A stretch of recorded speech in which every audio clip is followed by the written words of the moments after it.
ఏ friends, కొన్నిసార్లు కోడింగ్లో పెట్టిన interest ఇంగ్లీష్లో పెడితే ఇక్కడ చాలా బాగుంటుంది అనమాట. ఎందుకంటే నాకు ఇంగ్లీష్ తెలియని టైంలో హౌ డు యూ ట్రాన్స్ఫార్మ్ అని అరే అని చెప్పి నన్ను అడిగారు. నేను బ్యాంక్ ట్రాన్స్ఫర్ విన్నాను, జాబ్ ట్రాన్స్ఫర్ విన్నాను, ఏంటి అరే ట్రాన్స్ఫార్మ్ అని చెప్పి చాలా చాలా కొట్టుకున్నాను.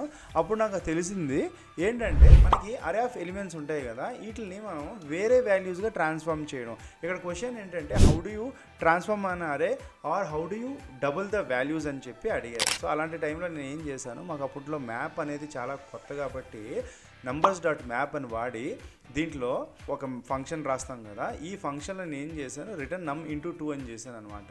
దీని నుంచి నాకు ఏమవుతుంది అంటే వాల్యూస్ డబుల్ అయిపోతాయి. ఓకే ఫైన్ అబ్బా అయిపోయింది అని అనుకున్నాను.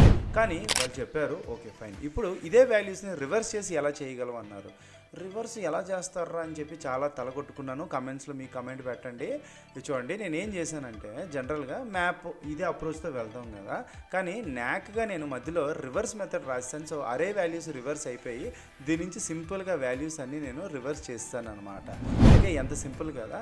ఓకే, ఇలాంటిదే ఇప్పుడు ఇంకో క్వశ్చన్ ఏంటంటే how do you double odd numbers and triple even numbers. దీన్ని కమెంట్స్లో పెట్టండి. Thank you.